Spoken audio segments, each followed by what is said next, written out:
चलिए हम आते हैं आज वाच्य की ओर। और वाच्य क्या है, सबसे पहले जानने का प्रयास करते हैं कि वाच्य क्या है। वाच्य का शाब्दिक अर्थ होता है बोलने वाला या बोलने का विषय। वाच्य क्रिया के जिस रूप से वाक्य में कर्ता, कर्म या भाव की प्रधानता हो के विषय में पता चले, उसे ही हम क्या कहेंगे, वाच्य कहेंगे। जैसे हर्ष खाता है, माताजी कपड़े धो रही हैं। वाच्य वास्तव में वाच्य जो है वह है क्या?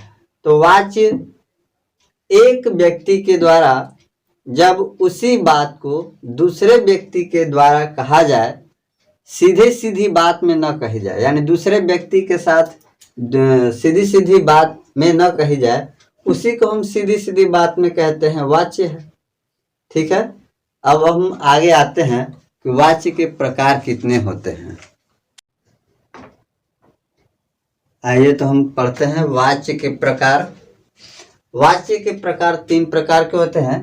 पहला कर्तृवाच्य, दूसरा कर्मवाच्य और तीसरा भाववाच्य होते हैं।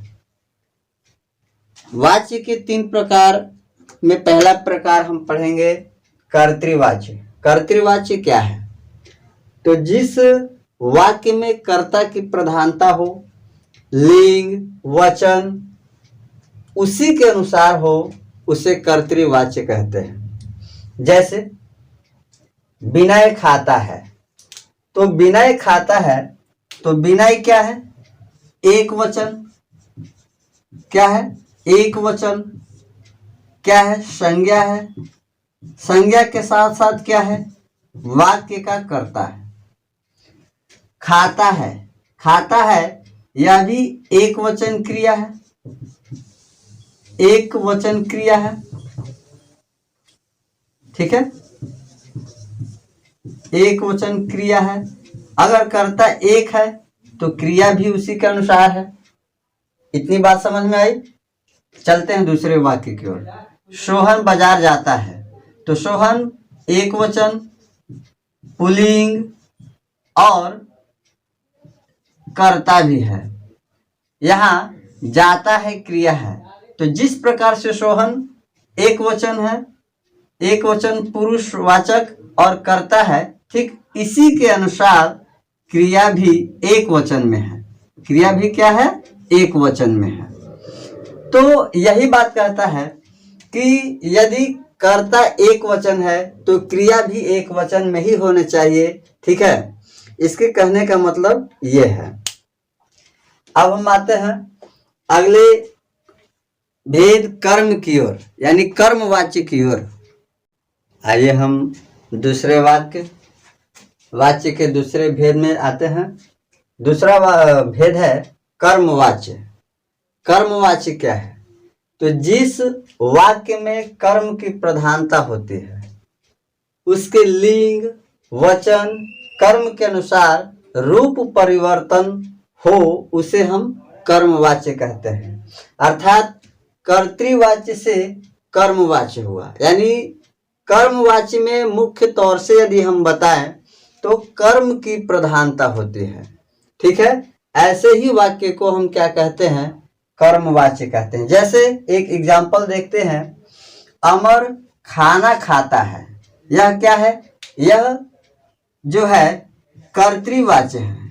क्या है? कर्तृवाच्य है। अब इसी को इसके रूप परिवर्तित कर दिए जाते हैं। जैसे अमर द्वारा खाना खाया जाता है। अमर द्वारा खाना खाया जाता है। यहाँ पर जो अमर है वह एक वचन है। अमर एक वचन हो गया। अब यहाँ पे कहता है कि कर्म की प्रधानता होनी चाहिए। कर्म क्या है? खाना को खाना। कर्म क्या है? खाना। और इसी खाना को क्या है? खाया जाना ही इस वाक्य की प्रधानता है। ठीक है, तो अब आगे आते हैं हम लोग भाववाच्य की ओर। आइए हम चलते हैं अब तीसरे भेद की ओर। वाच्य के तीसरा भेद होता है भाववाच्य। जिस वाक्य में भाव की प्रधानता होती है और क्रिया के लिंग वचन उसके अनुसार न हो उसे भाववाच्य कहते हैं। जैसे अनुज आता है, यह कर्तृवाच्य है। यही रूप परिवर्तित किया गया जब इसका, तो अनुज से आया जाता है। ठीक है, तो यहाँ पर देखते हैं कि यहाँ पर जो भाव है वह किस बात की है, तो आया जाना है, यानी आना ही यहाँ पर मुख्य भाव है। ठीक है, अब हम लोग आते हैं वाच्य के परिवर्तन। वाच्य को किस प्रकार से परिवर्तित करते हैं, किस आधार पे परिवर्तित करते हैं, चलिए हम आगे देखते हैं। चलिए हम लोग आते हैं वाच्य परिवर्तन के नियम। तो वाच्य परिवर्तन के क्या नियम होते हैं, सबसे पहले पढ़ते हैं कर्तृवाच्य से कर्मवाच्य की ओर। यानी कर्तृवाच्य को कर्मवाच्य में कैसे बदलेंगे ये समझते हैं। पहला नियम कहता है कर्ता के साथ के या के द्वारा या से द्वारा जोड़ दिया जाता है। दूसरा नियम कहता है क्रिया में आ, ई, ए जोड़ दिए जाते हैं। तीसरा नियम कहता है क्रिया का लिंग वचन कर्म के लिंग वचन के अनुसार होना चाहिए, अर्थात क्रिया का जो लिंग होगा वह वचन और कर्म के अनुसार होगा और कर्म के लिंग वचन के अनुसार होगा। जैसे पूजा किताब पढ़ती है, तो पूजा किताब पढ़ती है, तो यहाँ पूजा क्या है, स्त्रीलिंग है, एक वचन है। क्या पढ़ती है, किताब पढ़ती है। ठीक है, तो अब यहाँ पर जो करता है पूजा, यह स्त्रीलिंग है, इसी के अनुसार क्रिया और कर्म भी रहेंगे। जैसे पूजा के द्वारा किताब पढ़ी जाती है, पूजा स्त्रीलिंग है, यहाँ क्रिया भी स्त्रीलिंग लिखा जाएगा। अब कर्ता के तुरंत बाद आपको बताया गया है के द्वारा, इस द्वारा, से द्वारा जोड़ दिया जाता है। तो कर्ता यहाँ पूजा हो गई और इसके तुरंत बाद क्या जोड़ दिया गया, के द्वारा जोड़ दिया गया है। यही तीन नियम होते हैं कर्तृवाच्य से कर्मवाच्य की ओर बदलने के लिए। अब हम आगे पढ़ते हैं कर्तृवाच्य से भाववाच्य कैसे बदलेंगे।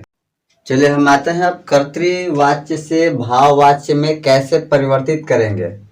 सबसे पहले क्रिया को अन्य पुरुष के एक वचन में बदल डालते हैं। दूसरा, कर्ता के साथ से जोड़ा जाता है।